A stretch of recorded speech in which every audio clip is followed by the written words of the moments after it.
Muito bem, senhoras e senhores, por gentileza, eu gostaria de pedir a todos que tomem seus lugares para que a gente não perca mais tempo e consiga, então, iniciar esse primeiro painel do nosso congresso. Como disse, o tema Novo Paradigma na Relação Fisco-Contribuinte. Mais uma vez, lembramos a todos que é importante deixar seus celulares em modo silencioso. Para moderar este painel, chamo aqui ao palco o presidente da Associação dos Agentes Fiscais de Rendas do Estado de São Paulo, a FRESP, vice-presidente da Federação Brasileira de Associações de Fiscais de Tributos Estaduais, FEBRAFIT, e conselheiro titular do CODECOM. Recebam o senhor Rodrigo Espada.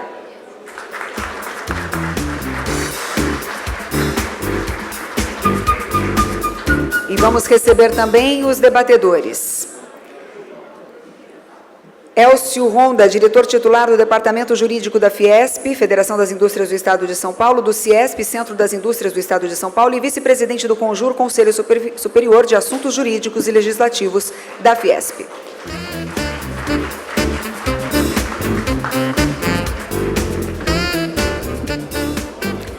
Chamamos também o diretor do CECIF, o Centro de Cidadania Fiscal, ele que é professor da graduação e pós-graduação da Fundação Getúlio Vargas de Direito de São Paulo, também coordenador do Núcleo de Estudos Fiscais da Fundação Getúlio Vargas, Eurico de Santi.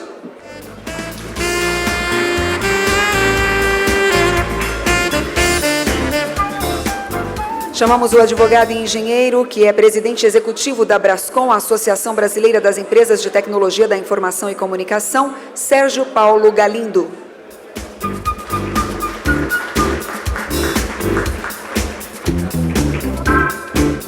Chamamos o inspetor tributário na Autoridade Tributária e Aduaneira de Portugal, membro da Associação Fiscal Portuguesa e da International Fiscal Association. Ele também é presidente da APIT, Associação Sindical dos Profissionais da Inspeção Tributária e Aduaneira de Portugal, e da Rede de Auditores Fiscais de Língua Portuguesa, Nuno Barroso.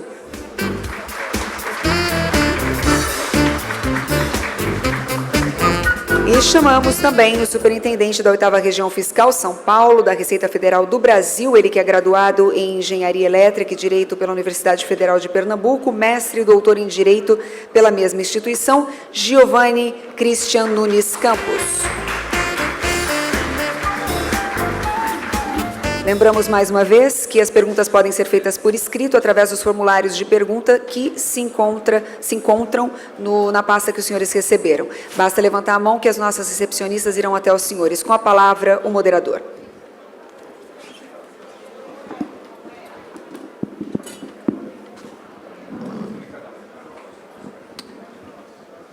Bom dia a todos. É um prazer e uma honra conduzir esse painel com várias autoridades. Eu quero aqui deixar registrado que o deputado Baleia Rossi mandou uma mensagem agora de manhã. Ele tinha confirmado na semana passada, eu, o Kleber, o Mauro e o Juraci estivemos com ele. Ele pediu para comprar as passagens, estava confirmadíssimo para vir. Porém, teve um problema de saúde esse final de semana, falou que está impossibilitado de viajar, tomando antibióticos, precisa de repouso. Então, pediu desculpas a todos. Ficou muito tranquilo que o Eurico está aqui presente, porque o CECIF ajudou. Acho que é até um eufemismo falar que o CECIF ajudou, mas o CECIF modulou essa proposta, a emenda constitucional 45, que vai ser tema amanhã, a parte da manhã toda, a reforma tributária.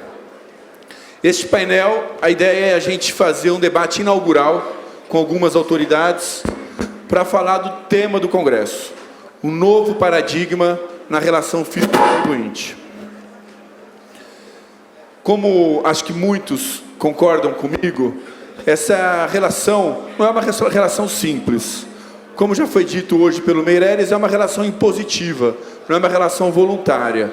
Mas mesmo numa relação impositiva, ela pode ser permeada por transparência, por respeito, por cordialidade, por parceria. Eu acho que é isso que a sociedade clama e é isso que nós do Fisco temos tentado atuar nesses últimos anos. Então, eu tenho certeza que hoje o modelo tributário que nós temos, que ele cria trincheiras e até contamina o debate, setorizando o debate, cada um olhando sobre a sua perspectiva, não é a forma que vamos encontrar a solução dos nossos problemas. Hoje nós temos um modelo tributário que todos perdem. Perde, primeiro, os contribuintes, porque eles têm que lidar com uma insegurança jurídica e um custo de conformidade muito elevado. Perde o fisco, que tem que lidar com uma matéria-prima muito complexa e não vê a sociedade reconhecendo a real importância do seu trabalho. E perde também a sociedade, que não tem a devida transparência e não consegue mensurar o quanto paga e o retorno que ele tem desses tributos. E também não tem a transparência devida, o sistema é opaco. Então, para iniciar esse debate, eu vou passar primeiro para o Giovanni, nosso superintendente da Receita, de que a gente vai fazer o seguinte: 4, 5 minutos cada um inicialmente para se apresentar, falar considerações iniciais do debate. O professor Eurico vai ficar por último, ele falou que tem uma apresentaçãozinha, e por ser o representante da academia aqui, é sempre bom a academia, porque ela é, por natureza, mais vanguardista, procura olhar à frente. Então a gente vai ouvir o professor Eurico, e depois nós voltamos para as nossas considerações abertas. Tem as filipetas, as perguntas estão abertas, a equipe vai pegar as perguntas, passa para mim, e conforme o tempo, a gente vai introduzindo as perguntas para dar uma dinâmica ao debate. Então, Giovanni, se você nos der a honra, por favor, fique à vontade. Bom dia a todos, cumprimento aqui a todos os componentes aqui dessa mesa, desse painel, a todos os auditores e auditoras aqui presentes, professores da academia. Bem, o professor Marcos Sintra colocou a complexidade e a dificuldade de fazer uma reforma tributária. A questão é difícil pela quantidade de intervenientes nesse processo e de interesses conflitantes. Ele colocou a posição dos municípios, é algo novo, 5.570 municípios como parceiros desse processo. Mas, além da reforma tributária, de uma reforma que simplifique, que melhore a dinâmica do nosso sistema tributário, há muitas coisas que podem ser feitas no dia a dia da administração tributária, nessa relação, Rodrigo, fisco-contribuinte. Então, há muita coisa que necessariamente você não precisa de reforma constitucional. É uma crítica recorrente o grau de litígio. E o grau de litígio pode decorrer da complexidade da legislação, como foi dito aqui, pode decorrer de uma crise econômica aguda, em que recursos na sociedade minguam, e que muitas vezes criar ou gerar litígio faz parte de uma análise econômico-financeira, de uma tradição nossa de litígio. O acesso ao judiciário no Brasil é muito simples, muito facilitado, e não só o judiciário, mas a própria o contencioso administrativo. O contencioso administrativo no Brasil ele é muito funcional, não multifuncional, mas muito funcional. Muito funcional, o contribuinte pode, com a petição simples, suspender a exigência tributária, e aquilo pode levar diversos anos numa discussão. Então, na verdade, é um conjunto de fatos que levam a um contencioso aparentemente exacerbado, e que nós estamos aqui com uma série de iniciativas. O Fisco no Brasil tem buscado, tanto no âmbito federal, mas nos âmbitos subnacionais também, uma série de iniciativas para tentar reduzir esse conflito e melhorar essa relação, como reuniões de conformidade, ou nos conforme, como o ministro Meirelles mostrou aqui em São Paulo. Há uma série de iniciativas de você sair da autuação pura e simples para formas consensuais de solução de conflito. Então, isso está em curso, porque há claramente uma necessidade de melhorar a funcionalidade desse sistema. Mas eu pessoalmente, militando há muitos anos na administração tributária, eu vejo que nós precisamos, sem dúvida, simplificar, nós precisamos melhorar da fluidez essa relação físico-contribuinte. Então, como eu coloquei, tem uma série de iniciativas em curso, iniciativas que podem ser feitas, inclusive, por lei ordinária, sistema de mediação, de solução não judicial dos conflitos, pode ser por lei ordinária, não precisa necessariamente de emenda constitucional. E assim, acho que é um quadro que a gente está amadurecendo. Mas, eu insisto, o contencioso administrativo no Brasil ele é bastante funcional. Então, mexer no contencioso, eu tenho conversado com o Eurico sobre esse assunto, ao mexer no contencioso, nós temos que ser muito cuidadosos. Cuidadosos porque o contencioso funciona, é um contencioso que existe há muitos e muitos anos, são instituições do Estado brasileiro e que está dentro desse equilíbrio. Se critica muito, há muitas críticas, do sistema como um todo, fica parecendo que está tudo errado. E isso não é verdade. Eu trago a vocês, eu sempre, nas minhas reflexões, o nosso sistema tributário é um sistema tributário que permitirá no ano de 2019 a arrecadação de quase 2,4 trilhões de reais, no âmbito de União, Estados e Municípios. A União deve arrecadar desse total 1,4 trilhões de reais, ou seja, um sistema que tem sua funcionalidade, tem sua complexidade, é verdade, mas é um sistema que está em curso, ou seja, mexer nesse sistema implica mexer com cuidado, porque ele precisa continuar funcionando. E, a par disso, tem a questão do contencioso, que é sempre enfrentado, que é uma forma de solução dos conflitos da relação físico-contribuinte. Eu falo do âmbito federal, que eu conheço com mais proximidade, é um contencioso que tem mais de 90 anos, e, ao mexer nele, devemos ser muito cuidadosos, porque ele tem prestado relevante serviço à sociedade brasileira. Então, eu acho que, hoje, eu vejo claramente uma série de iniciativas de soluções consensuais de litígios tributários, antes do litígio até se instaurar. Instaurado o litígio, você tem um contencioso que precisa ser aperfeiçoado, não tenho dúvida quanto a isso, mas é um dos pilares dessa relação físico-contribuinte, porque de um lado você tem a fiscalização tributária com reuniões de conformidade ou com autuações, aberta a autuação você tem um contencioso. Então isso é um sistema, são pilares de um edifício que um se sustenta sobre o outro.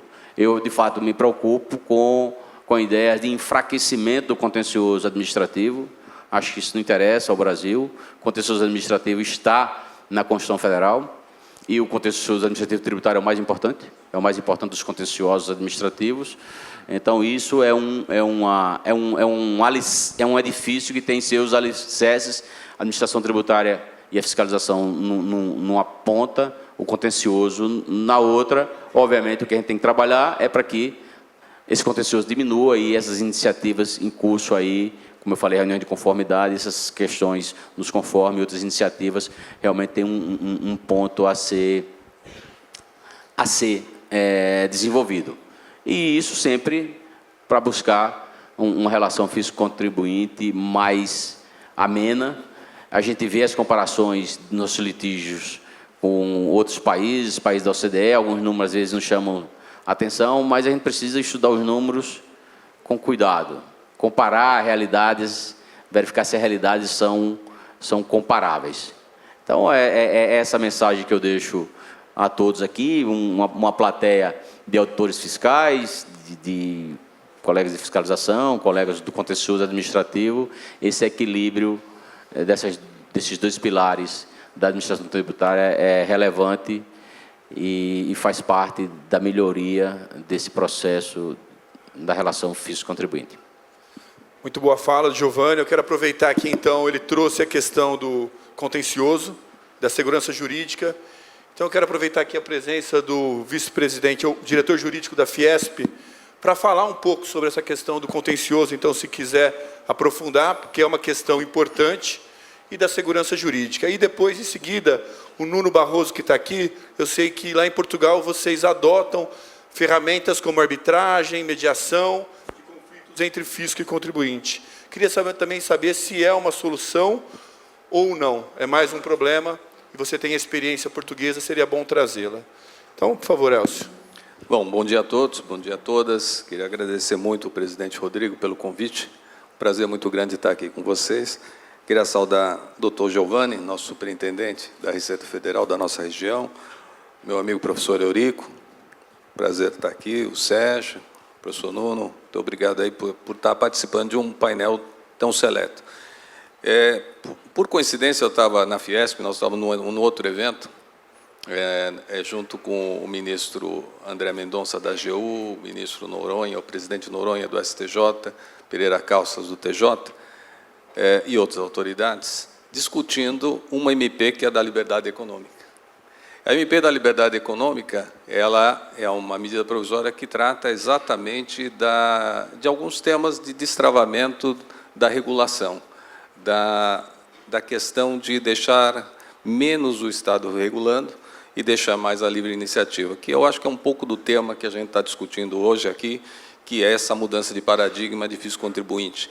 E eu sempre fui muito adepto dessa alteração, não conflituosa, mas de realmente nós estarmos acertando a legislação e acertando a convivência entre o fisco e os contribuintes.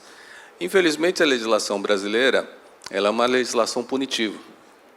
Então, hoje, os auditores fiscais têm pouca mobilidade e autonomia em relação a essa questão, até por um dever de ofício funcional e que induz ao litígio, né? Ela é quase que obrigado a fazer isso e leva esse contencioso, que nós já temos um contencioso hoje de execução fiscal, 3 trilhões mais ou menos, né, Giovanni? Nós tivemos um evento com a Procuradoria, os dados impressionantes de execuções fiscais, com índice de recuperação pífio, na face de 1%. Então, isso não é bom para ninguém, não é bom para o Brasil, isso só retira o ambiente de negócios, induz ao contencioso, que, infelizmente, é uma realidade. E nós também, na Fiesp, entendemos que o contencioso administrativo, tanto federal quanto estadual, são importantíssimos. Eu fui juiz aqui do Tribunal de Impostos e Taxas, fui nomeado juiz na época do Conselho de Contribuintes, do antigo Conselho.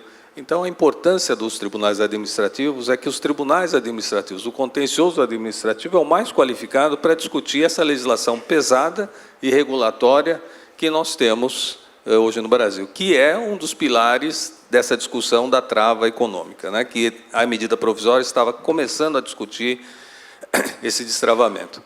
Eu até cito para ilustrar essa questão do Brasil, o Brasil hoje é um dos campeões mundiais no cumprimento de obrigação tributária. Nós gastamos tantas horas, eu digo indústria, aí depois o Sérgio pode até falar um pouco na área de serviço, mas nós gastamos tanto pessoal no compliance tributário, o Brasil hoje é um campeão mundial nesse quesito. Nós fizemos um levantamento na Fiesp, pelo Departamento de Competitividade, e gastamos perto de 2% do faturamento só com cumprimento de obrigação tributária. Pessoas, tempo, e ainda assim você não consegue ter um compliance 100%, e não é culpa dos auditores, é culpa da própria legislação, que é complexa. Nós tivemos uma vez, só para espelhar esse nosso problema, nós temos nosso presidente do Conselho Superior, é o ministro Sidney Sanches. Eu tenho a honra de ser o vice-presidente. E, na época, ele era o presidente do Supremo Tribunal Federal e ele estava em missão para o Japão. E aí, falando com seus pares no Japão, e aí perguntando lá, os ministros japoneses perguntando ao ministro Sidney Sanches o que fazia o Supremo Tribunal Federal. E ele dizia que o Supremo Tribunal Federal era o guardião da Constituição e julgava, então, as questões que afrontavam a Constituição Federal. E viu, então, que eles ficaram lá conversando e perguntou ao ministro Sidney Sanches quantas ações, então, ele estava julgando, né, por mês, por ano, aqui no Brasil. Naquela época, que já era muito, muito longe, o número Era um número que passava das 2 dezenas de milhares de dígitos. E aí os ministros japoneses ficaram lá, e o ministro de instância se incomodou com isso, né, e perguntou, mas vocês não fazem a mesma coisa? Aí ele, fazemos. E quantos processos tem aqui no Japão? Ele falou, nenhum. Ele falou, como nenhum processo? Eu falei, como é que vocês não podem ter nenhuma ação sobre inconstitucionalidade? Aí os ministros falaram com toda a simplicidade para o ministro Sinei Sanches.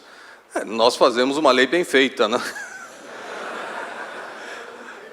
Então, o grande problema que nós temos no Brasil é esta imperfeição da legislação, né?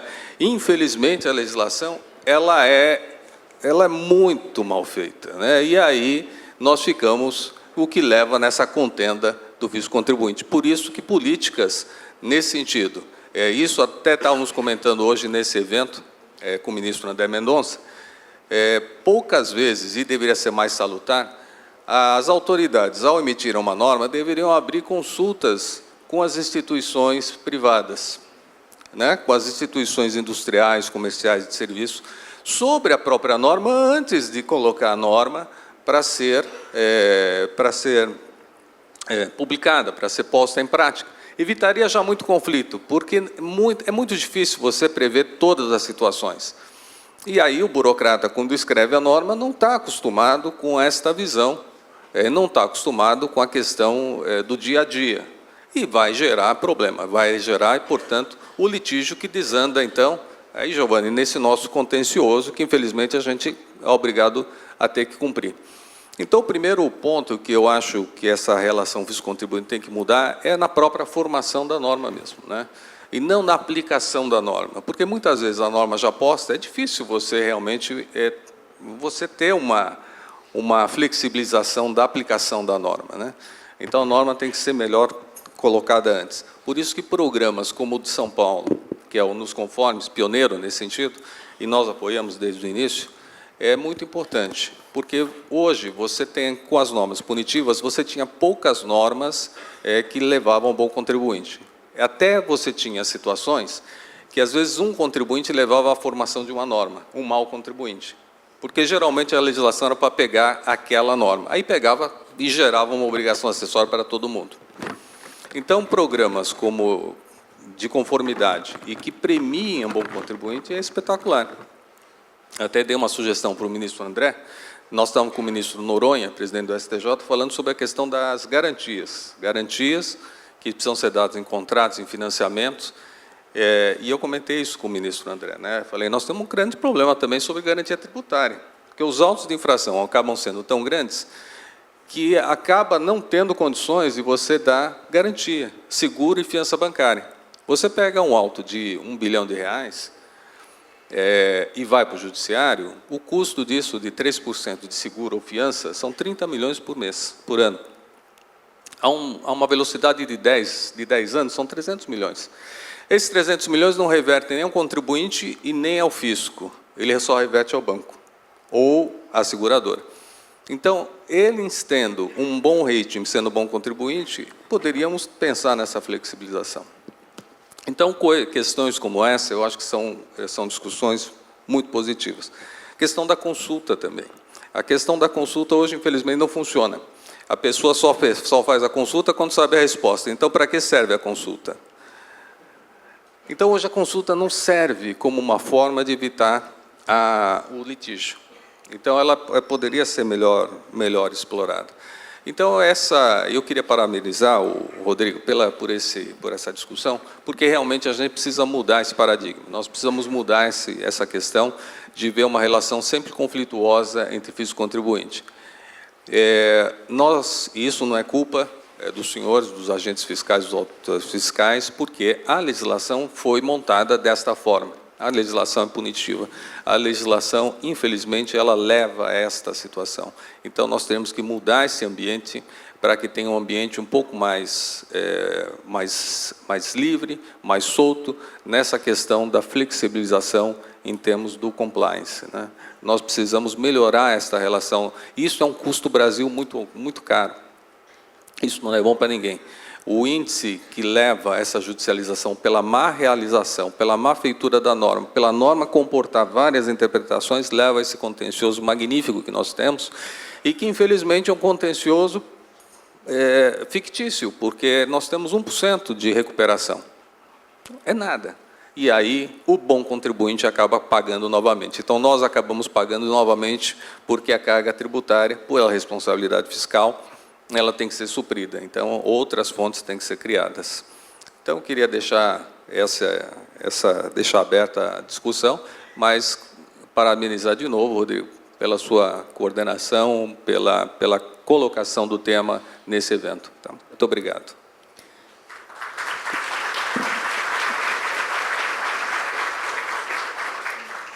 O doutor Elcio falou da questão do contencioso, além da recuperação ser pífia. O que acontece é que, muitas vezes, o investidor, a única coisa que ele quer para investir é a garantia do retorno do capital. Ele faz a conta da taxa de retorno. E o contencioso, ele gera uma insegurança para o empresário, ainda mais para o investidor internacional que não conhece a cultura brasileira, assusta. E, muitas vezes, inviabiliza investimentos por conta, talvez, desse tamanho do contencioso. O doutor Elcio Ronda falou do Programa de Conformidade de São Paulo, não sei se todos estão a par, mas a Fiesp realmente apoiou, o CECIF apoiou e a Fresp também apoiou. Nós, dentro do Movimento Viva, que o Lobato coordenou, tem aqui colegas como o Rodrigo Frota, eu vi o Jefferson, outros, participaram fortemente da redação do projeto de lei que foi aprovado na Assembleia Legislativa, Lei Complementar 1320, que ele cria um programa de conformidade tributária, incentivando a autorregularização do contribuinte, fazendo uma avaliação de todos os contribuintes, uma avaliação por 3 critérios, adimplência, conformidade e fornecedores, se tem uma boa cadeia de fornecedores produtivos. Se ele for bem avaliado, ele tem diferenciais competitivos, porque hoje o bom contribuinte, que cumpre tudo, ele tem o peso desse custo de conformidade e tudo mais. O Estado de São Paulo está tentando inverter isso e criar diferenciais que estão sendo implementados paulatinamente. A gente não está com o programa ainda plenamente em vigor, na sua potencialidade, que ele foi concebido, mas a gente espera chegar lá, que, por exemplo, um contribuinte bem avaliado tenha facilidade na liberação dos créditos acumulados, uma fast track, que ele tenha também possibilidade de, caso encontre alguma inconsistência, o fisco, que notifique o contribuinte a se autorregularizar antes do início do procedimento fiscal, que ele possa importar uma mercadoria sem ter que pagar antecipadamente a guia do desembaraço aduaneiro ou um equipamento, que ele consiga só se debitar na conta fiscal. Então, são várias questões, mas também, na mesma legislação, existe o rigor para o devedor contumaz. Existe um capítulo para o devedor contumaz, onde o fisco vai atuar mais fortemente para tirar esses contribuintes do mercado, que são avaliados com nota D, E, e a gente tem uma avaliação de A a E. Então é isso. Agora eu gostaria de passar, antes de passar para o Sérgio, eu vou passar para o Nuno Barroso, que é o presidente da PIT, pode trazer a visão portuguesa do relacionamento fisco-contribuinte. E eu já fiz aquela provocação sobre a arbitragem nas negociações dos litígios entre fisco e contribuinte. Obrigado, Rodrigo. Bom dia a todos. Eu acho que em discussões de fisco é sempre emocionante ver uma plateia repleta. Não é normal. Ninguém gosta de discutir fisco, nem em Portugal, nem no Brasil. Deixem-me só começar por dizer que foi muito agradável ouvir o Dr. Marcos Sintra falar daquilo que é uma realidade que todos os dias nos assombra, nos surpreende, quer a digitalização, quer a automação, mas também referir, se calhar, em função daquilo que o Dr. Elcio disse, este congresso não devia ser luso-brasileiro, devia ser japonês. Eu acho que tínhamos todos de aprender como é que se fazem leis perfeitas. Eu não sei a forma de o fazer, se calhar merecíamos todos aprender. Mas a verdade é que nós estamos perante aquilo que nós devemos todos considerar a necessidade de criar um novo pacto social fiscal entre o cidadão, entre o fisco e entre os políticos.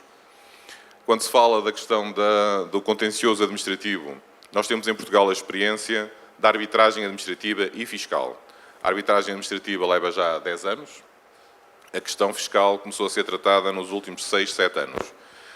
não é uma realidade que nós tenhamos apoiado no seu início. Exatamente por dois motivos. Primeiro, a questão da independência dos árbitros.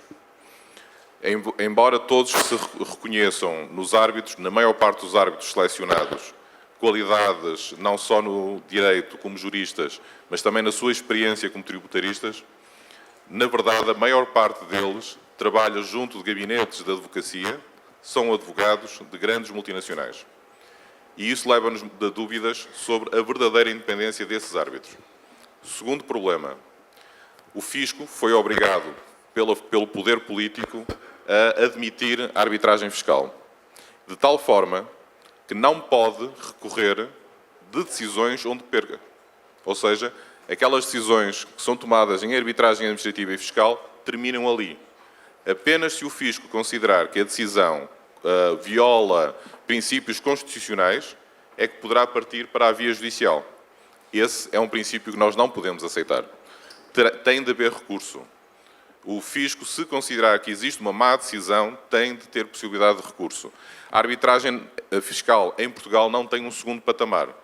Não há desembargadores. E, portanto, nesse caso, terminando ali essa decisão, o que leva a seguir é que todos os contribuintes que tenham situações idênticas de contencioso com o fisco, em vez de partirem para o Tribunal Judicial, partem imediatamente para a arbitragem, sabendo que vão ganhar. Porque a arbitragem constitui jurisprudência. Portanto, é muito complicado ultrapassar isso. Estamos numa fase em Portugal de discutir as alterações à arbitragem. A APIT, as soluções que apresentou foi garantir a independência dos árbitros. Eles terão de fazer uma manifestação de interesses, quais os gabinetes de advocacia, quais as atividades, quais as empresas com que lidaram, de forma a não poderem estar envolvidos nem em matérias onde tenham sido parte contrária ao fisco, ou empresas em que os seus escritórios possam estar envolvidos. Em segundo lugar, a necessidade de criar um patamar de recurso dentro da arbitragem, porque a arbitragem realmente é mais célere. Neste momento, as decisões em arbitragem estão com uma decisão tomada em 4 meses. No judicial, as decisões, em primeira instância, demoram 2 anos, em média. E, portanto, a arbitragem é sempre mais favorável. Tem um custo mais elevado, o que significa também que, por norma, contribuintes mais pequenos não recorrem, ou melhor, só recorrem se existir jurisprudência que vá de encontro àquilo que eles querem e, portanto, que possam já garantir uma vitória. Essa é uma situação que tem de ser tomada com cuidado. Como disse o Giovanni, há experiências que podem ser tomadas, mas limpando ou evitando os erros que já foram cometidos. Falou-se muito aqui da questão do IVA. A introdução do IVA europeu no Brasil, pura e simplesmente, não pode acontecer. É a realidade brasileira, e atenção, não é o facto do Brasil ser um país complexo que não se devem procurar soluções. A complexidade de um país, bem, é a natureza desse país. Mas têm de se procurar, não se pode estar 30 anos procurando fazer uma reforma tributária e não o conseguir fazer. Não faz sentido num país que se pretende moderno e que tem capacidade para ser rapidamente uma das maiores economias do mundo. Depois, há toda uma questão de representação do povo pelos impostos. Reparem que, quando nós falamos da sociedade, a vida em sociedade pressupõe um equilíbrio entre as despesas e as receitas do próprio Estado. Nós sabemos que, quando se fala de solidariedade fiscal, esse é o princípio básico que se pretende em cada país. Que quando um cidadão cumpre as suas obrigações fiscais, está a contribuir não só para que ele tenha uma qualidade de serviços superior àquilo que não teria, se não cumprisse as suas obrigações, mas, ao mesmo tempo, um fator de redistribuição de riqueza. E isso é fundamental. Não podemos ter uma concentração, seja no Brasil, seja em Portugal, seja qual for o país, uma concentração tão elevada como acontece neste momento, em função daquilo que é uma economia neoliberal sem regras. E atenção, isto não é, eu costumo dizer, isto não é uma questão de partidos políticos. É uma questão de políticas e de honra dos políticos. Esses devem ser os princípios. Quando nós escolhemos os nossos representantes, nós devemos saber à partida qual é o rumo que eles pretendem tomar. Reparem que, quando nós falamos de justiça social, não estamos a inventar nada, não estamos a inventar a roda.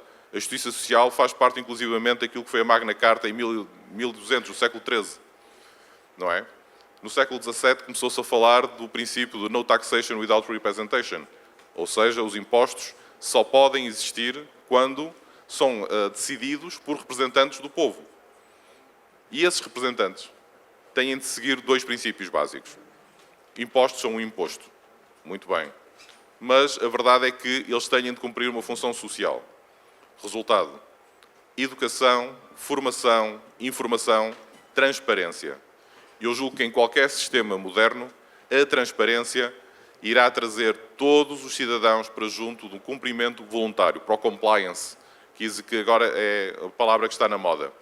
Mas só o conseguem fazer se a partir daí conseguirem perceber que saúde, segurança, educação, a seguridade social, a previdência, cumprem aquilo que devem cumprir, que é respeitar os desejos e as expectativas de um povo. Isso não está acontecendo. Na maior parte dos países não acontece. Por norma, e eu termino já esta intervenção, por norma apresentam-se os países nórdicos ou do centro da Europa como sendo exemplares naquilo que é a relação do fisco com o contribuinte. Dinamarca, Finlândia, Suécia, Alemanha parcialmente, mas sobretudo os países nórdicos, têm algo que é fundamental. Todos os cidadãos reconhecem que o Estado lhes proporciona serviços públicos de qualidade e na quantidade desejada. E assim, nenhum daqueles cidadãos se importa ou fica preocupado quando a carga tributária nesses países é de 44%, 47%, 49% e já chegou aos 51% na Dinamarca. Porquê?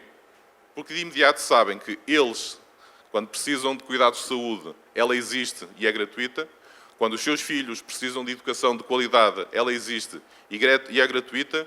Os transportes funcionam, as estradas estão em condições e existe o cuidado dos políticos pelo povo. Só mantendo esta relação é que nós podemos falar de um paradigma, de alteração do paradigma fisco-contribuinte. Os cidadãos devem obrigar o poder político a alterar a sua forma de comportar-se e os políticos devem aprender que só alterando a sua forma de comportamento é que tal será possível. Muito obrigado. Bem.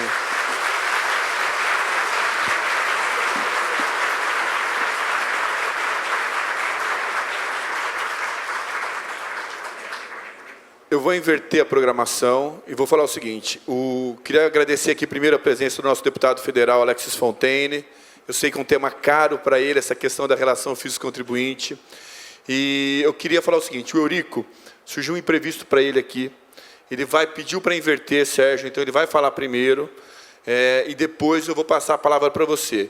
E aí, neste ato, eu queria, de sopetão, assim, convidar o deputado Alex Fontaine para compor a mesa. O Eurico vai falar do púlpito. Se puder, nos dê a honra aqui, deputado.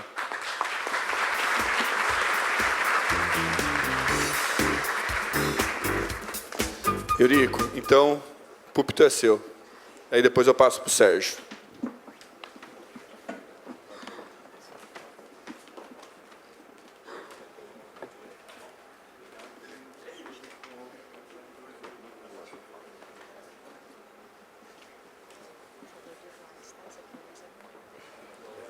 Aqui avança. Muito obrigado, Rodrigo. Obrigado pela gentileza. Surgiu um imprevisto no meio do caminho aí, sobre reforma tributária. Giovanni Campos, muito prazer tê-lo aqui. É uma honra ter um superintendente formado em engenharia, com mestrado e doutorado na FPE, com essa graduação, assim como é uma honra ter um secretário da Receita Federal, graduado em Harvard, com mestrado em Harvard, doutorado em Harvard. O coitado do professor Sinda, se for preso, não tem nem direito à prisão especial aqui, que não tem diploma reconhecido no Brasil. Só em Harvard. Ao Nuno Barroso, é um grande prazer tê-lo aqui. Ao Paulo Galindo, representando as empresas de tecnologia, Microsoft, IBM, que já está à disposição e trabalhando juntos para a gente integrar o fisco e integrar as administrações tributárias com tecnologia, blockchain e com outras possibilidades. Ao grande deputado Alex Fontaine, que estamos torcendo aí o tempo todo para que ele seja o relator da reforma tributária. É muito importante para que não ocorra o que o professor Marcos Sintra disse aqui, uma banalização da reforma, uma politização da reforma, que nós tenhamos alguém técnico e que efetivamente leve a sério. A reforma tributária é uma questão que envolve diálogo político, mas essencialmente há um ser que é técnico e tem que ser levado em consideração. Então, enfim, pelo menos a gente está torcendo aí, eu sei que ele é um dos players importantes, acho que é a pessoa que mais conhece tributação dentro do Congresso Nacional, especialmente porque é empresário e paga todos os seus tributos em dia, não é, Alex? Com toda a dificuldade da substituição tributária, de trabalhar com vários estados e com várias dimensões, bom, acho que eu vou ficar nisso daqui. E, alô? E o Elcio Ronda, meu... Aqui está melhor. É o Elcio Ronda, meu parceiro de vários espaços, e do Instituto Brasil 200, que a gente vem trabalhando juntos também, e propondo uma série de avanços, e junto à Fiesp também tem se tornado uma parceira dentro desse projeto, especialmente ao Rodrigo Espada, a quem eu cumprimento também, ao Juraci Soares, ao Kleber Cabral e ao Mauro Silva, por esse evento magnífico, essa abertura incrível que nós tivemos ontem na Sala São Paulo, com direito à Quinta de Beethoven, Carmina Burana.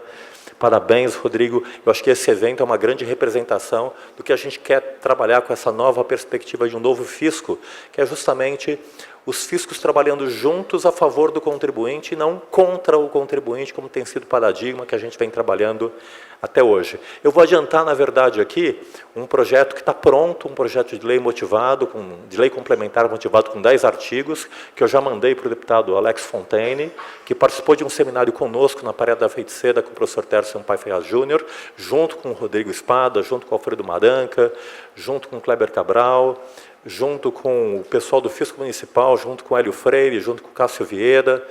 A gente percebeu que o Fisco é o grande parceiro dessa reforma tributária. Esse foi um estudo que eu fiz junto com o Sind Receita, com o Sind Fisco,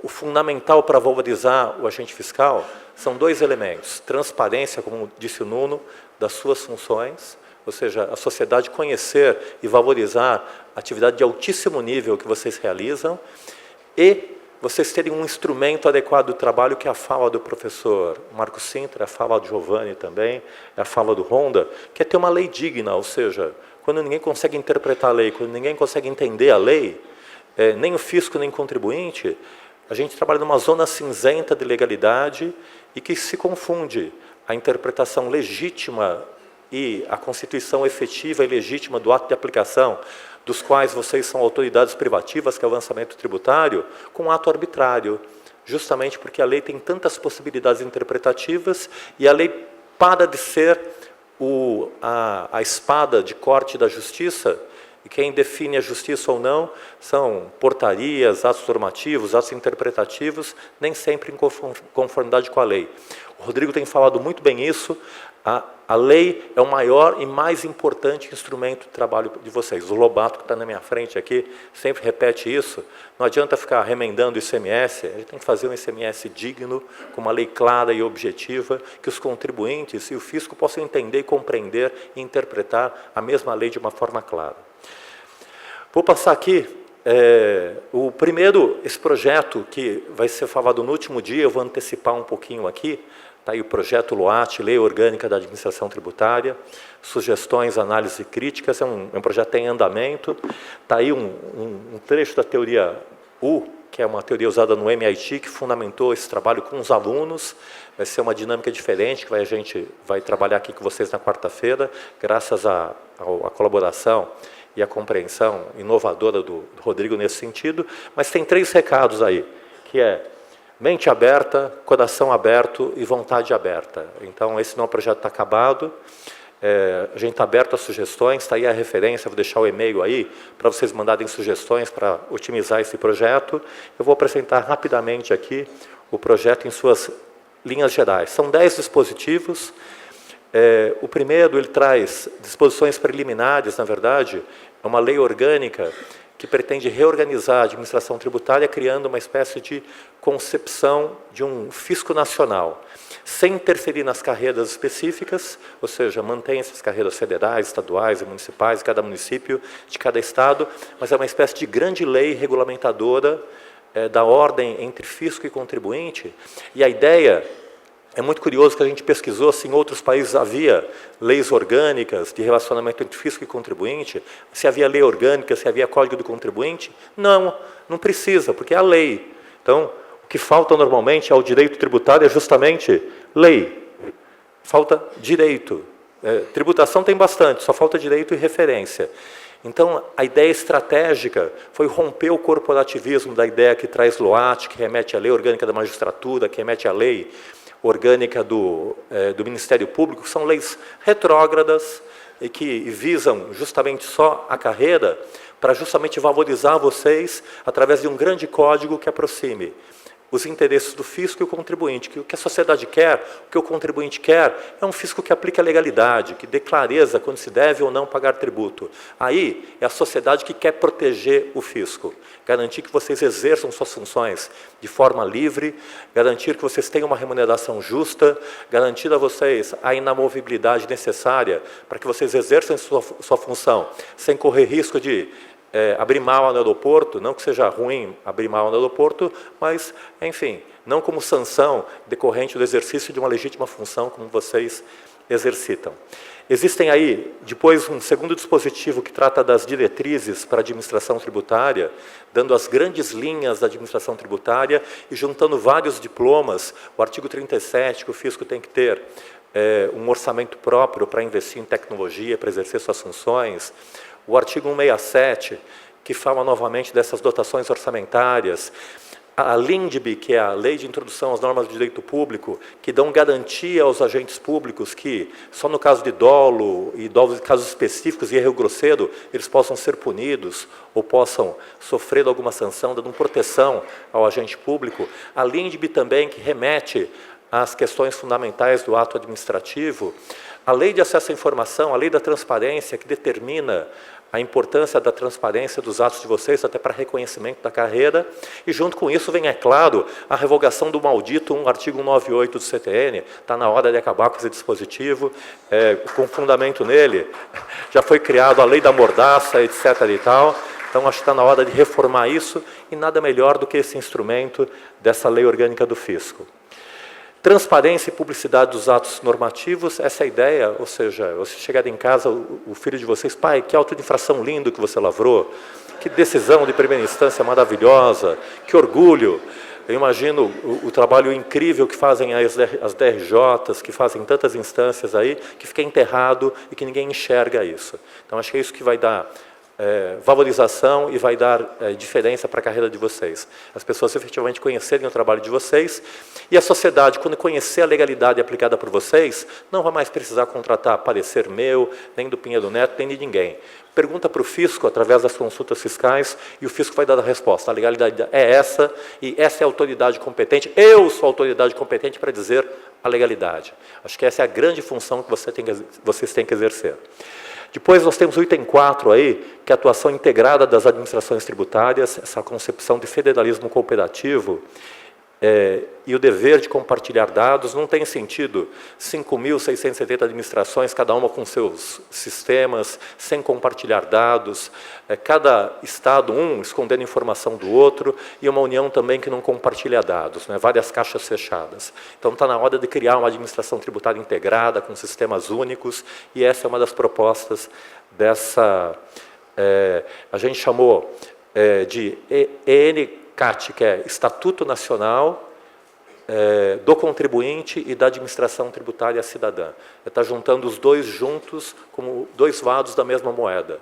As garantias do contribuinte são as mesmas garantias que são exigidas para o fisco exercer sua função. O que o contribuinte quer? Segurança jurídica. Quem pode oferecer segurança jurídica?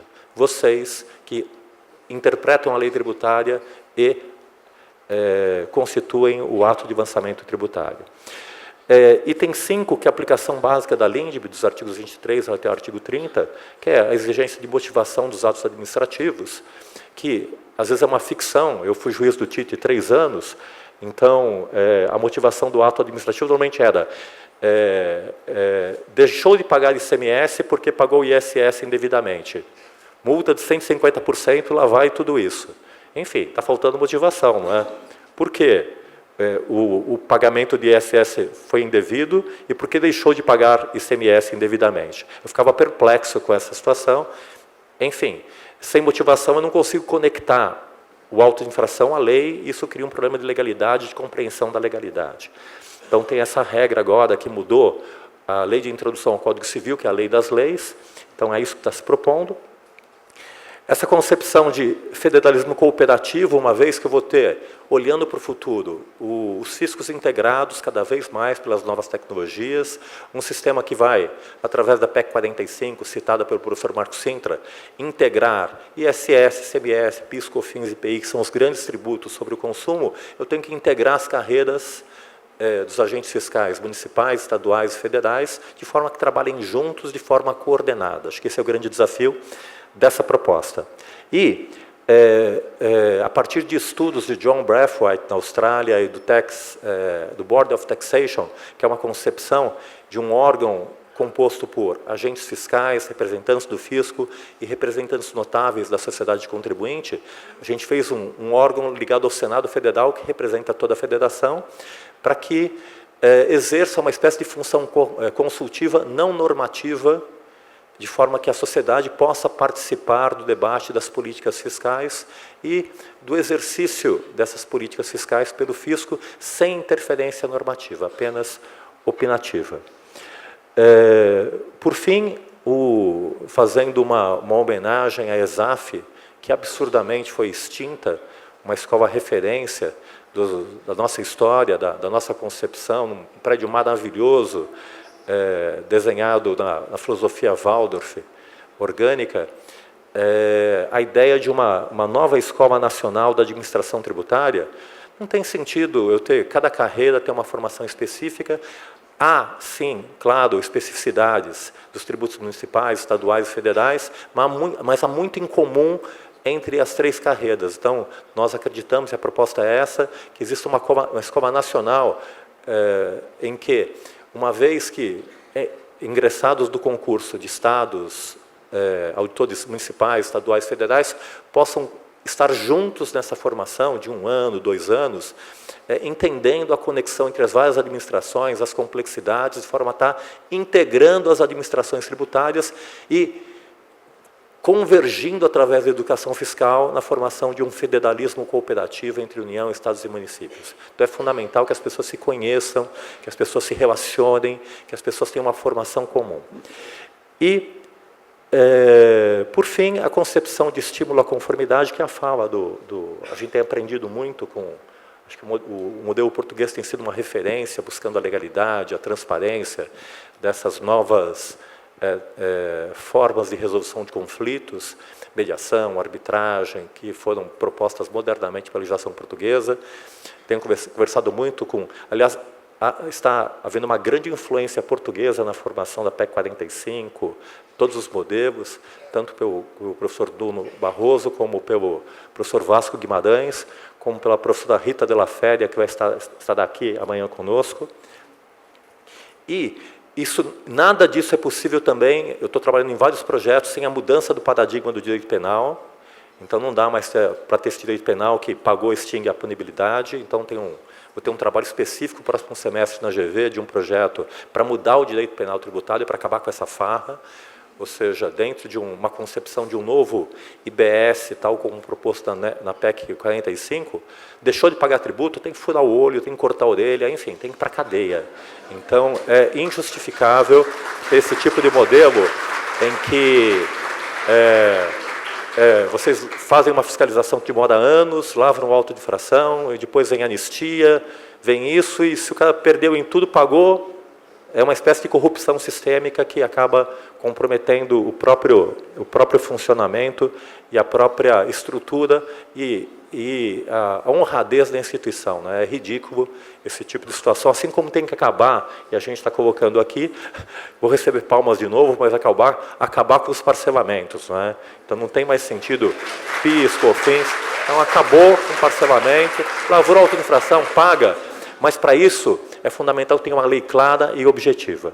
E por fim, eu só vou dar algumas linhas do porquê que que essa reforma tributária exige um novo fisco, porque eu estou mudando totalmente o paradigma de relacionamento entre fisco e contribuinte. E aqui são só 3 imagens, Rodrigo, que é um corte sobre a reforma, não substancial, mas o porquê que essa reforma exige uma nova concepção de fisco nacional e cooperativo. 3 importantes mudanças de paradigma da PEC 45 que justificam essa mudança. Primeiro, uma nova concepção de tributação sobre o consumo, que tira as empresas desse debate. A Fiesp não tem mais que se preocupar com tributação sobre o consumo, nem mobilizar pessoas para se preocupar com isso, porque não é mais preocupação das empresas. A ideia de um imposto como esse é que as empresas não paguem nada de tributo. Tudo é transladado através da não cumulatividade perfeita para o consumidor, que é quem efetivamente paga o pato, que é quem efetivamente paga a carga tributária. Então, eu não vou onerar mais as empresas com esse tipo de obrigação. Só tem uma obrigação tributária para as empresas, emitir nota fiscal. O resto o fisco faz automaticamente através dos sistemas que o Sérgio Paulo Galindo garantiu que a IBM e a Microsoft vai ajudar a constituir e a formular esses sistemas, não é? Gratuitamente, o que é melhor ainda. A alíquota uniforme, o professor Marco Sintra disse que é difícil, mas é fundamental. Onde tem 3, tem 1000 alíquotas, e aí vem uma piada, não é? Daí vem a questão de sapato é 20%, tênis é 10%, e a questão fundamental é, e o sapatênis? Qual é a alíquota? Não é sapato, não é tênis, fica com a alíquota intermediária. Essa do sapatênis é ótima. Daí tem que pedir parecer e pesquisa no Instituto de Pesquisa Tecnológica da USP para saber, olha, tem cadarço, é de couro, mas a sola é de borracha e é branco. Enfim, aí fica aquela discussão inferna, vai demorar 14 anos para chegar no Supremo, para ter um voto do ministro, como é que chama aquele que dá votos longos? O Celso Mello com 100 laudas de voto lidas para falar da natureza jurídica dos sapatênis. Enfim, já era e mudou o critério de destino também. Enfim, o que a gente tem hoje aqui? Aqui, se a gente pensar aqui numa empresa, eu peguei dados do IBPT, que é o único que tem coragem de falar sobre esses dados. Tem que chutar um pouquinho, não é? Mas não dá para calcular efetivamente. Mas se eu olho para a carga tributária, eu vejo ali, numa empresa, tenho energia elétrica 48%. Bom, foi em dados que eu peguei do IBPT, Instituto Brasileiro de Planejamento Tributário. Compro computador 33%, cadeira 31%, luminária 44%, água mineral 43%, passagem aérea 23%, hospedagem 30%. Quanto é que eu passo de carga tributária para o consumidor? O consumidor não sabe. A moça que vai comprar esse produto, ela só sabe que ela vai comprar colchão, é 28%. Vai comprar uma mochilinha para passear, 38%. Vai tomar um cafezinho para ficar acordada, é 20%. Vai comprar um leitinho para misturar no café, é 16%. Se comprar uma bicicleta para poder ir até o trabalho, é 48% de carga tributária. Se ficar com sede depois de andar de bicicleta, compra uma aguinha, 43% de carga tributária. Se quer ficar mais bonitinha, bota um batonzinho, 39% de carga tributária. É um absurdo isso. E se resolve passar um perfuminho para ficar mais cheirosa, 78% de carga tributária. Com tanta carga tributária, dá vontade de tomar uma cachaça. Só que a cachaça é 82% de carga tributária. E aí a tendência é fumar um cigarro, por enquanto lícito, não é? Que é tributável. E aí, 39% de carga tributária. Ou seja, é um inferno. Esse é o paradigma da tributação que a gente tem, que a tributação é setorial e incide sobre os custos da empresa. Qual que é a proposta do IBS? Daí porque é fundamental um fisco transnacional. Dentro da PEC 45, a não cumulatividade plena e a devolução de crédito de 60 dias garante que a empresa paga zero e transfere o preço do consumidor final e é o fim da tributação setorial e tributação sobre o consumo não é tema das empresas, porque a empresa não consome, a empresa usa insumos. Então, a empresa usou energia elétrica, 25%, paga 25%, credita 25%, passa para frente, paga quanto? Zero. A empresa usa comunicação, paga 25%, que é a alíquota base do IBS. Toma crédito, passa para frente, vai pagar quanto? Zero. A empresa usou computador, paga 25% para comprar, toma crédito, passa para frente, passa 25%, paga quanto? Paga zero. A empresa usou luminária, compra luminária, paga 25%, acredita, passa para frente, paga zero. Água mineral, celular, as empresas não pagam mais nada. Quem vai pagar é o consumidor. E esse consumidor vai pagar por esse produto que ele comprou, quanto? 25%.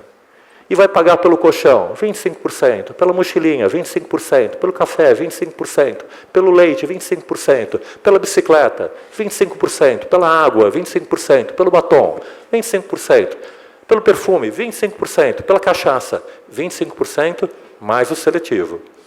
Pelo cigarro, 25% mais o seletivo.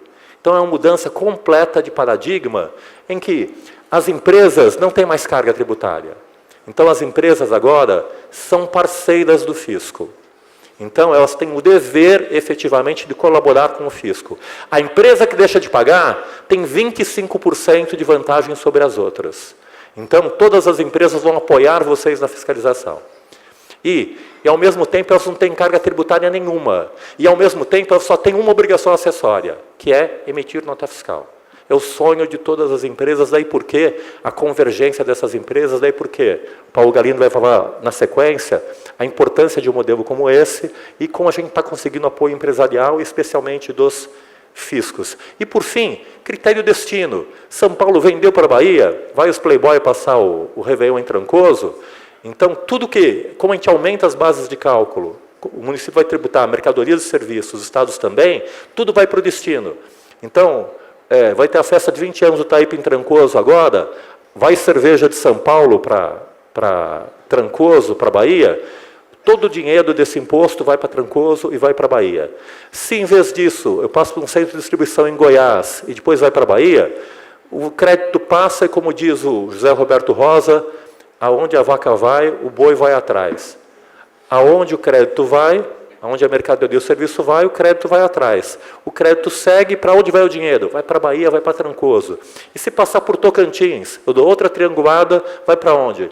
Vai para a Bahia, vai para Trancoso. Não importa onde está a empresa, não importa onde está o centro de distribuição, sempre vai para o destino. E daí é fundamental eu ter uma administração integrada para checar o destino, para checar o caminho entre União, Estados e municípios. É fundamental ter um fisco cooperativo, é fundamental uma nova concepção de fisco, é fundamental uma nova relação entre fiscos e contribuintes.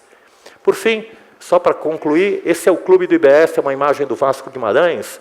Quem está fora quer entrar, quem está dentro não quer sair. Por quê? Quem está dentro não paga nada de tributo. Quem está fora? É o consumidor que paga o tributo, mas sempre foi assim. Só que isso agora vai ser de forma transparente. O cenário que a gente quer é um cenário de segurança jurídica em que eu sei que ocorreu o fatirador ou não ocorreu o fatirador. O cenário atual é esse daqui, ó. Em poucos casos eu falo ocorreu o fatirador. Em poucos casos eu falo com certeza não ocorreu. Na maioria, depende. É a área maldita da insegurança jurídica e do planejamento tributário e do custo de transação das provas, do parecer para saber se o sapatênis é sapatênis, mesmo ou é tênis ou é sapato. Finalizando, Rodrigo, enfim, o que significa essa simplificação? Significa legislação uniforme para a União, Estados e municípios para o mesmo imposto. Significa não tem exceção, não tem benefício fiscal para ninguém, um imposto como esse é para arrecadar, não é para fazer lobby. Se alguém deixa de pagar, alguém vai ter que pagar mais. Alíquota uniforme para todos os bens e serviços, base de cálculo nacional uniforme, o município vai poder tributar mercadorias e serviços, Estados mercadorias e serviços, União mercadorias e serviços. Incidência sobre base líquida, alíquota por fora, não cumulatividade, regime uniforme de devolução de créditos, não importa se envolve investimento, exportação, prejuízo, acumulou crédito, devolve. Não incidência nas exportações, crédito financeiro integral, única obrigação acessória, emissão de nota fiscal e lançamento de ofício através da tecnologia de informação e da expertise que vocês criaram, que são os melhores do mundo, de SPED, nota fiscal eletrônica, o Eudaldo, enfim, essa criação magnífica que foi feita por vocês. E, por fim, a criação de uma espécie de agência tributária nacional, que é uma pessoa jurídica de direito público, uma autarquia nacional, que em vez do contribuinte se relacionar com 5.670 municípios, com 27 estados com a União, ele se relaciona com um único ente, como eu faço no sistema operacional, em que eu unifico esse relacionamento, essa agência com a atuação de todas as administrações tributárias da União, Estados e Municípios. Ela vai trabalhar coordenadamente, ela arrecada, garante dinheiro da não cumulatividade, faz todas as contas gráficas, devolve os créditos para os contribuintes que tiverem esse direito, devolve o crédito para as famílias de baixa renda, que é a ideia para poder resolver a questão dos remédios e resolver a questão da cesta básica, distribui automaticamente o dinheiro para a União, Estados e Municípios, o contribuinte não tem que se relacionar com a União, com todos os municípios, todos os estados e com a União. Eu tenho uma entidade que faz isso por ele, que tem governança própria, com representantes da União, estados e municípios. E, por fim, retém e distribui recursos para garantir o desenvolvimento regional. Cada alíquota desse imposto, que a gente supôs aqui para 25 bilhões, para repor toda a arrecadação de ISS, CMS, PIS/COFINS, equivale a 30 bilhões. Para repor a arrecadação de hoje, a gente precisa de 750 bilhões. Cada 1% a mais é 30 bilhões que eu posso destinar ao desenvolvimento regional do Nordeste, do semiárido, da Amazônia, o que mais for necessário. Acabou, muito obrigado pela atenção, desculpa, Rodrigo, eu ter estourado um pouco tempo, e está aí, está aberto, mente aberta, coração aberto, vontade aberta, quem tiver sugestão, manda para a gente nesse e-mail aqui que a gente vai acatar. Muito obrigado pela atenção, e me desculpem por ter me retirar nesse momento.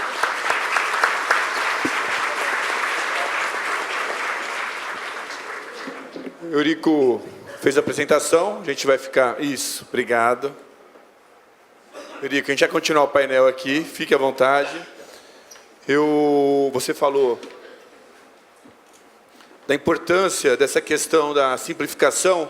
Eu queria aqui referenciar o nosso coordenador do ENCAT, o Eudaldo está aqui, porque hoje a nota fiscal eletrônica é uma realidade no Brasil, e ela começou, é um projeto conduzido pelo ENCAT, e hoje está no Brasil inteiro e é inovador. Ele é a maior base de dados fiscais do mundo, e muitos países gostariam de ter essa tecnologia que nós temos. Hoje é possível essa questão que o Eurico falou, do contribuinte emitir a nota, se tiver um imposto simples, regras claras, alíquota única, de a gente entregar a guia para o contribuinte, que o tributo não seja mais por homologação, que a gente consiga, tem o SPED também, que a gente consiga reduzir o custo de conformidade e dar facilidade para o contribuinte e segurança jurídica. Antes de continuar o debate, então, mas parabéns, viu, Eudaldo? Antes de passar, vou passar para o Sérgio agora, eu queria apresentá-lo. O Sérgio Galindo é o presidente da Brascom, vou pedir para ele falar um pouco mais sobre a Brascom, mas para vocês terem uma ideia, é uma associação que congrega mais de 50 empresas de tecnologia, 40, se eu não me engano, no mínimo, dentre elas Facebook, IBM, Microsoft, Google, Twitter, e aí vai, as maiores. Ou seja, ele sabe da sua vida mais do que você mesmo. E eu fiquei muito feliz também com a fala do Nuno, colocando essa questão da distribuição de renda, o objetivo do bem comum. E o que me marcou numa fala, num evento que a gente teve na casa do Tércio Sampaio Ferraz Júnior, junto com o Alexis Fontaine também, num final de semana, foi essa busca pelo bem comum.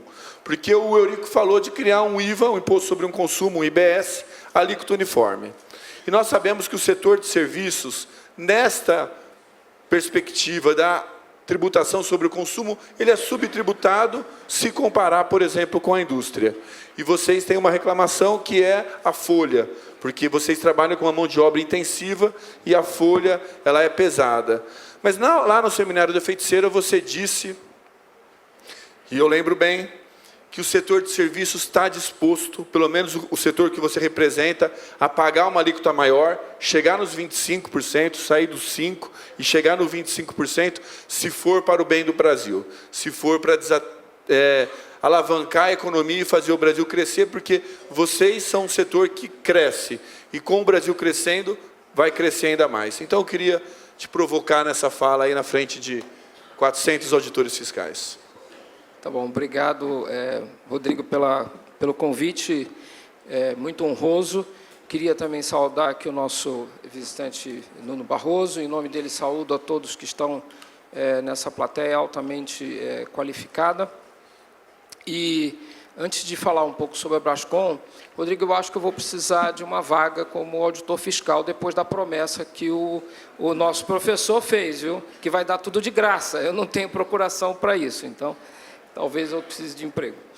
Mas vamos lá. Como o Rodrigo já falou, a Brascom é a associação que congrega, são, na verdade, nós chegamos a 70 empresas associadas, todas do setor de tecnologia da informação e comunicação.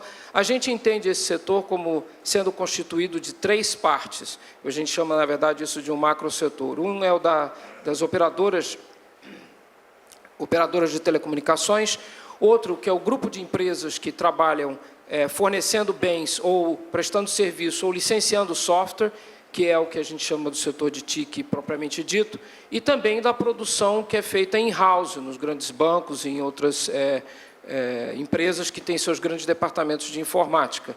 E esse setor, no ano passado, contribuiu para o PIB nacional com 480 bilhões de reais. Corresponde a 7% do PIB nacional. E empregou cerca de 1.520.000 trabalhadores, com uma remuneração bastante superior à remuneração média nacional. E somente o setor de TIC, por exemplo, ele cresceu no ano passado alguma coisa como 25.000 postos de trabalho. Total foram 43.000 postos de trabalho. Bom, dentro da associação eu tenho empresas desses 3 matizes. Tem operadoras de telecomunicação, tem os fabricantes de hardware e tem prestadores de serviço e desenvolvedores de software. Então, dentro do ecossistema, você tem ali configurado empresas que vão ter a sua carga tributária reduzida com essa reforma que está sendo proposta e empresas que vão ter a sua carga tributária aumentada. Como é que isso se deu dentro da Brascom? No ano passado, a gente reuniu com o Conselho de Administração e propusemos algumas prioridades de políticas macroeconômicas, e é a primeira vez que isso acontece dentro da Brascom. E o Conselho aprovou o apoio a 2 reformas, a reforma da Previdência, que já está em curso, e a reforma tributária, baseada neste modelo que o professor Eurico Santi acabou de mencionar, que é o modelo da criação do IBS, mas também incluindo, e para nós isso é absolutamente necessário, a desoneração da folha. E eu vou falar um pouquinho sobre cada uma dessas coisas. Bom, em primeiro lugar, por que fazer uma reforma tributária? O nosso sistema tributário constitucional ele foi criado com a segurança jurídica em mente, certo? Ele foi colocado na Constituição e isso é um signo de segurança jurídica. O que acontece é que algumas premissas desse nosso sistema é que não estão funcionando direito. A premissa inicial, que era de o Pacto Federativo é garantido pela distribuição de competências tributantes, de fato, não funciona. Porque, se funcionasse, a gente não estava numa crise fiscal como está hoje. Então, a competência de dispor tributos não é, de fato, a solução que a gente precisa para a nossa federação funcionar melhor. Uma outra coisa que a gente constata é que houve uma proliferação de fundos de várias naturezas. Fundos, inclusive, que hoje não são aplicados nos seus objetivos, como é o caso, por exemplo, do FUST, que tem 4 bilhões de superávit, com menos de 100 e poucos milhões de efetivo investimento em universalização de telefonia, que, aliás, hoje nem é mais necessário. Então, com base nisso, um outro detalhe interessante, a distribuição de competências ela é desvirtuada a partir do momento em que a gente coloca a desvinculação das receitas da União. Por quê? Uma parte importante dos tributos, que são as contribuições, né, tanto as contribuições sociais quanto as contribuições de intervenção do domínio público, aliás, do domínio econômico, elas são desvinculadas, 30% delas são desvinculadas. A desvinculação hoje atinge até estados e municípios com a última emenda constitucional. Então, o sistema é desfuncional. O sistema está desfuncional, do ponto de vista... Não sem razão, o professor Sintra falou da proeminência dos advogados trabalhistas dentro dessa discussão. Tá certo? Trabalhista não, tributário. Tributário, claro. Bom, foi com base neste diagnóstico, e não só um diagnóstico conceitual, mas um diagnóstico que a gente vê na carne, que o Conselho entendeu que deveria apoiar essa reforma. Eu vou dar mais um exemplo assim muito doído, que é a questão da interpretação ou do choque de hermenêutica entre estados e municípios sobre a tributação de software. Hoje, as empresas estão numa situação de ter que recolher tanto ICMS quanto ISS quando licenciam um software. E só para vocês terem clareza, existem 3 teses jurídicas sobre esse assunto. Uma de que incide o ICMS, que, é claro, os estados defendem, inclusive o Estado de São Paulo. Outra que incide ISS, que os municípios defendem, inclusive o município aqui de São Paulo também. E é uma terceira que identifica que licenciamento sobre software é, na verdade, um aluguel de bens móveis e que, portanto, deveria ser submetido à súmula vinculante 31 e não ter imposto de forma nenhuma. Continuaria tendo as contribuições. É esse o grau de disfuncionalidade. Quando a gente fala de excesso de regimes especiais, que é uma crítica verdadeira da Receita Federal, a gente tem o entendimento do seguinte: existem regimes especiais porque o sistema está disfuncional. Então, para você acabar com regimes especiais, você precisa regularizar o sistema, torná-lo mais simples, torná-lo mais seguro e acabar com a hiperexegese que a gente vê em direito tributário, cada um interpretando de uma forma. Não tem que haver mais multiplicidade de interpretação. Bom, por isso aceitamos a tese do IVA e também pleiteamos a desoneração total da folha de pagamento. E aí, vou até além um pouco, a gente tem falado muito também sobre desoneração de investimentos. Em síntese, Rodrigo, o que se quer hoje é que, de fato, no consumo, o consumidor arque com a sua responsabilidade tributária através do pagamento no seu consumo e os insumos produtivos sejam mais módicos. Como eu falei, eu tenho empresas de telecomunicações. Essas empresas são cabeça de cadeia, têm uma das maiores tributações do mundo. O Brasil não é competitivo para atrair empresas por conta do custo das telecomunicações. A mesma coisa acontece com a energia elétrica, certo? Precisamos equalizar. Também, hoje, estamos às voltas com a falta de competitividade da indústria, que vem perdendo terreno. Precisamos equalizar. E serviços e software? Sim. O que nós estamos trabalhando dentro da associação é que a associação e as empresas dessa área se convençam que o grau de segurança jurídica, que a redução do custo das obrigações acessórias seja a compensação por um aumento de alíquota que vai haver nesse setor. Então, você faz uma distribuição da própria renda, da própria capacidade de compra da sociedade, mas que haja a valorização dos meios de produção. E quais são? No nosso caso, em serviços, 1.500.000 pessoas. Temos uma previsão de, nos próximos 6 anos, precisar de mais 420.000 pessoas altamente especializadas. Investimento em maquinário, investimento na indústria 4.0 e investimento em outras atividades econômicas. Então, é por isso que a Brascom está aqui. E eu queria dizer a todos vocês que estão na plateia qual é a nossa visão, tá, do papel do fisco nessa jornada. E eu acho que são duas e muito simples. Primeiro, o fisco, como um todo, precisa se engajar e defender essa reforma. Porque essa reforma é boa para o país. E o engajamento do fisco confere credibilidade à proposta.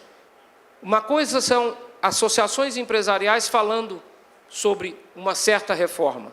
Outra coisa é essas associações falando em conjunto com o fisco e todos dizendo: precisamos mudar, precisamos avançar. E a segunda questão, e aí vem o título da desse magnífico evento, que é um novo paradigma. O novo paradigma por detrás desta reforma é o fisco colaborativo. É esse superfisco, essa superadministração tributária que o professor Eurico mencionou. Estados, municípios e União não deixarão de existir. Continuaremos sendo um país de pacto federativo. O fisco tem que se adaptar e cada parte tem que trabalhar colaborativamente com todas as outras partes. E, em função disso, o que a gente também propõe é a criação de um Conselho Nacional de Política Tributária, onde se discuta, na verdade, política tributária com todos os atores na mesma mesa, não só o governo e os seus entes e todos os entes federados, mas a academia e o empresariado. Então, essa é a verdadeira mudança de paradigma da relação fisco com o contribuinte, uma relação pautada na confiança, na colaboração e no estímulo à economia. O Brasil sairá da crise no momento em que voltar a crescer. O Brasil sairá da crise no momento em que as empresas se libertarem e tiverem confiança para investir. E essa reforma cria as condições para isso acontecer. Obrigado, Rodrigo, mais uma vez pelo convite.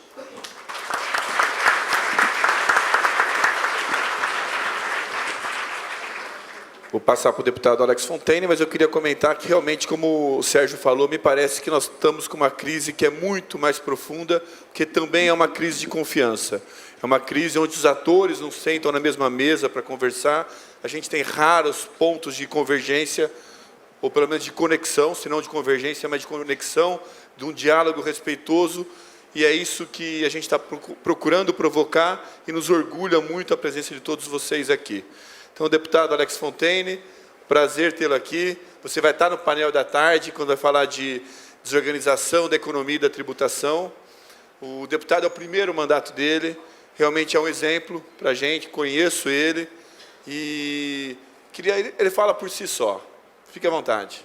Pois é, Rodrigo, não estava programado para falar nesse módulo aqui, mas eu sempre falo que estou deputado, eu não sou deputado, eu sou um empresário que justamente foi para uma campanha para deputado federal, defendendo 2 pontos extremamente importantes para nós, que era a desburocratização do Brasil e a reforma do sistema tributário. Eu tinha na minha campanha uma coisa muito clara. Eu sou de um partido, Partido Novo, que tem uma ideia mais liberal, né? A gente entende que o mercado tem que regular e se acertar por conta própria, menos intervenção do Estado. Mas a grande questão que me incomodava demais era uma questão muito clara nas apresentações do Partido Novo. As pessoas falavam assim, pô, legal, vocês estão falando um monte de coisa bacana, tal, mas vocês são um bando de nego branco, rico, falando de liberal. Eu quero saber como é que vocês vão chegar nas bases, quando é que vocês vão chegar na população mais simples. E eu sempre me perguntava assim, como é que a gente faz a inclusão social baseado numa visão liberal? Porque na visão da esquerda, a inclusão social é feita basicamente tirando de quem produziu, quem ganhou, quem conquistou e fazendo uma distribuição. Só que isso não se sustenta, isso no tempo acaba gerando uma eliminação das desigualdades sociais, mas sempre indo para a pobreza, né? O modelo disso é a Venezuela, Cuba. Então, me incomodava como é que a gente fazia essa diferença. E eu vou chegar nos tributos, tá, gente? Espera só que eu estou contando uma história aqui, mas eu vou chegar na tributação. E aí eu falava, nós temos que desenvolver uma inclusão social que seja liberal, uma inclusão social que seja sustentável. E ela é baseada em 2 coisas extremamente simples na comunicação que a gente tem que ter para poder falar com a população, que era ensinar a pescar e ter ambiente de pescaria. E o ensinar a pescar é o que a gente fala demais, todo mundo fala muito disso, que é capacitação, educação fundamental de qualidade, educação profissionalizante, os esportes, as artes, a cultura, sem nenhum viés ideológico. Vamos falar de qualidade mesmo. Mas basta ter apenas isso, que é o que todo mundo fala, basta ter apenas isso? Se isso fosse o suficiente, a União Soviética, Cuba, seriam assim, exemplos de sucesso como país. Porque lá a educação é muito bem feita, é muito bem trabalhada. Mas a gente precisa do segundo elemento, que é o ambiente de pescaria. E no ambiente de pescaria, nós temos que ter um ambiente para desenvolver os talentos, a capacidade das pessoas.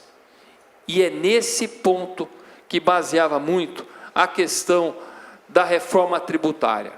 Porque o ambiente brasileiro, ele é muito ruim para quem quer empreender.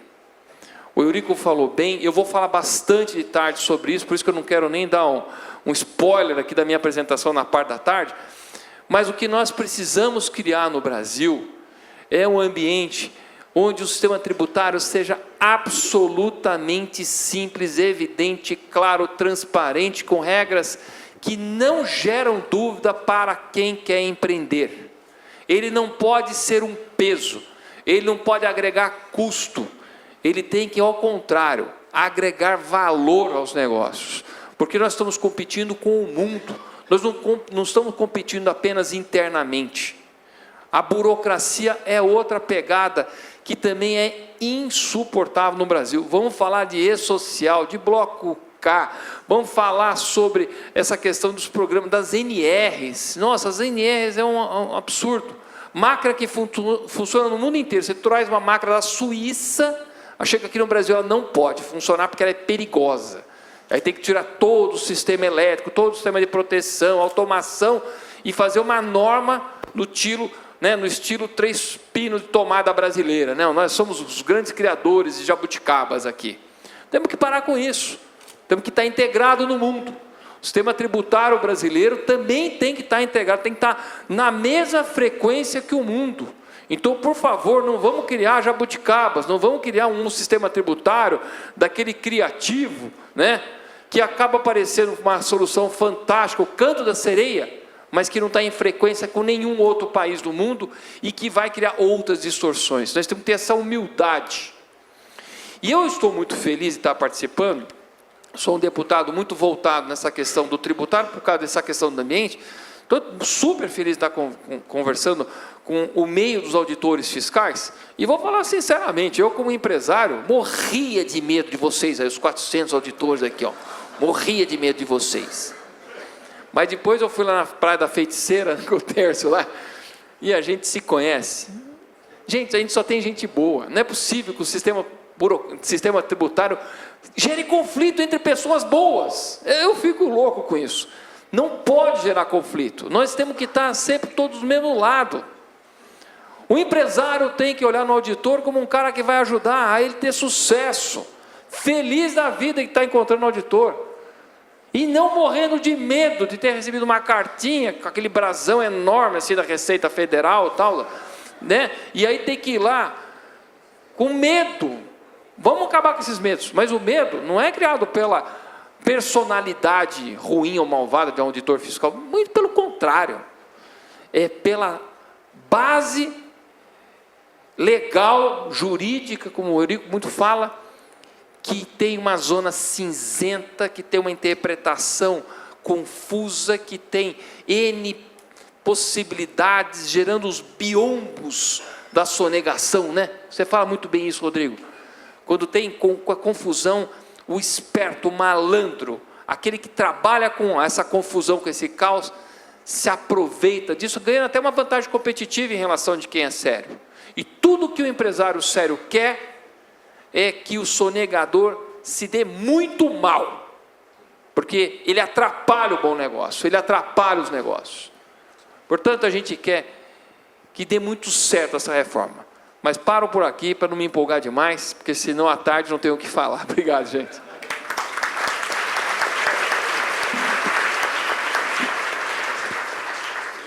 Vou passar para as considerações finais, o nosso tempo está escasso. Eu tenho uma pergunta que eu vou fazer para o Sérgio Paulo Galindo. O Giovanni foi o primeiro a falar, então ele ficou em desvantagem. Ele anotou bastante coisa que eu vi. Vou dar a palavra também, caso ele queira falar. E quem mais, se quiser fazer alguma consideração rapidamente, por favor, peça a palavra, a gente passa também.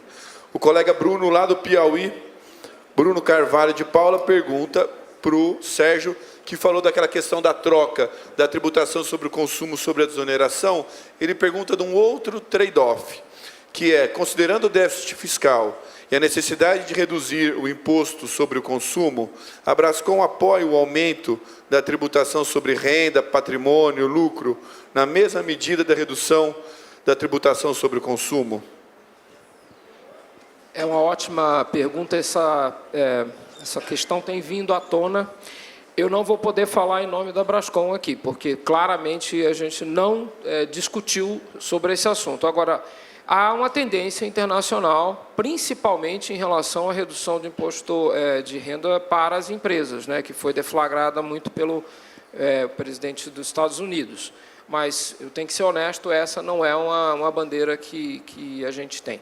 E já queria, então, emendar, ou pelo menos não agora, eu acho que isso virá com seu devido tempo para a discussão. Até para falar para vocês o que eu disse sobre colegialidade, dentro da Brascom a gente trabalha com grupos temáticos de trabalho, cada um deles com especialistas das matérias. O de tributário é um dos mais engajados que a gente tem. E eles é que propõem as posições e elas são levadas para o Conselho de Administração, que as aprova. Então, eu tenho que tomar aqui cuidados.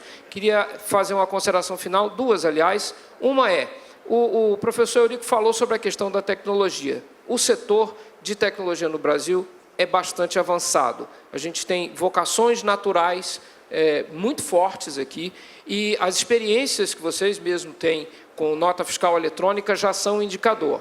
Eu diria que é preciso até fazer um olhar um pouco mais abrangente.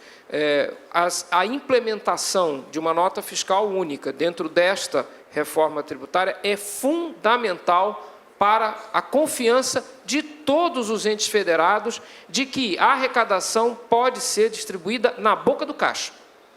O contribuinte vai lá, recolhe o tributo, o IBS, e já estados, municípios e União recebem ali na boca do caixa. Isso pode ser implementado com sistemas transacionais concentrados, como a gente tem hoje, o Sistema Brasileiro de Pagamentos, até as notas fiscais dos próprios estados, mas também pode-se olhar para a blockchain, que é uma nova tecnologia que já permitiria a auditabilidade de todas essas transações, de forma que toda a obrigação acessória já estaria, de fato, contida numa nota fiscal, com toda a parametrização em algo como a gente chama de smart contracts, a partir dessa tecnologia. Então, nós temos, sim, os meios de implementar e temos os meios de fazê-lo de uma maneira que poucos países fizeram, e ganhar uma liderança que é compatível com a nossa